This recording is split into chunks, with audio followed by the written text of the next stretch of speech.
le vezi doar prin microscop și sunt foarte drăguțe, simpatice, minuscule, așa-s fixichida. Ai grijă, nu le da de gol, te le întâlnești cumva. Ai grijă, nu le da de gol, te le întâlnești cumva. Ai grijă, nu le da de gol, te le întâlnești cumva. Fixichi. Ceasul cu alarmă. Ha! Iar nu a sunat!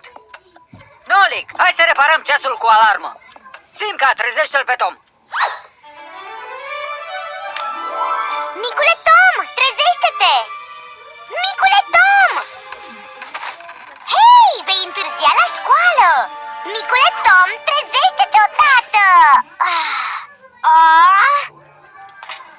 N-am mai văzut așa ceva! Și unde e bateria? Nu!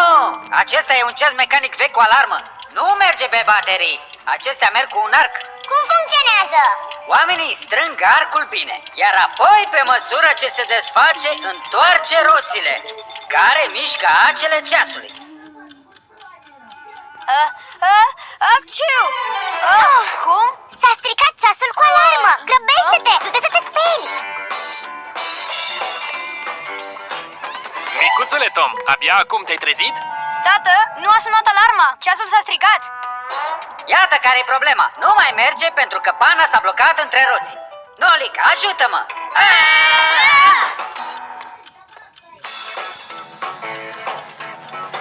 Tată!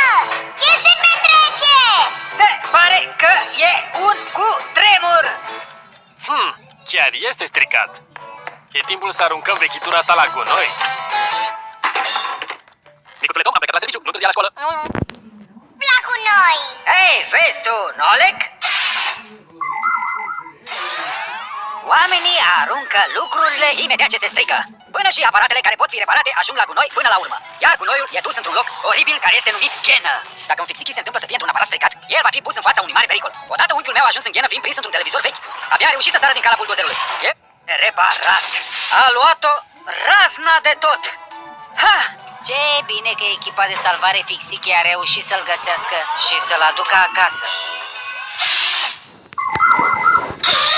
Nu vreau să te sperii, însă se poate să fim duși la ghenă, băiete? Tati, mi-e teamă! Ha!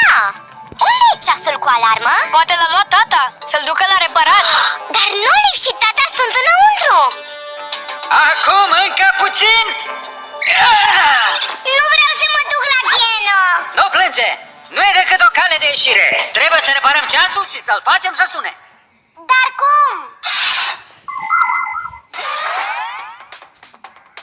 Într-un ceas găsim arcul cel mare, iar acolo mai este încă unul. Al doilea arc este ținut de o piuliță și stă în așteptare. Când brațul cel mic ajunge la ora la care a fost setat alarma, arcul sare din piuliță, iar rotițele încep să se rotească. Asta face un mic ciocan să bată în clopoțel foarte, foarte repede. Și așa sună alarma unui ceas. Deci pana asta este în calea roților și nu lasă ciocanul să lovească clopotul. Exact! Am să încerc să mișc roata, iar tu tragi-o. Și 1, și 2, și 3. Tidiș!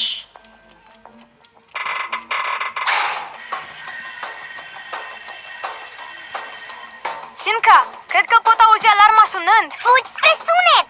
Repede! Aha! Cineva a oprit alarma. Wow! Iată că vine cu tremurul din nou!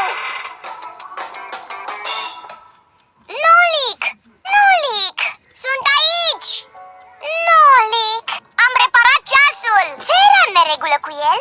O pană a rămas blocată între roți! Cum putea o pană ajunge în ceas? Probabil de atunci când am pus ceasul sub pernă, ca să nu mă trezească. Ha! Deci înseamnă că noi era să fim duși la ghenă pentru că nu-ți place să te trezești dimineața?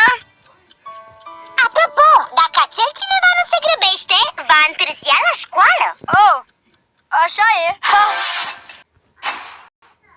Dublajul a fost realizat în studiourile Fast Production Film. aș mânca. Ai grijă, nu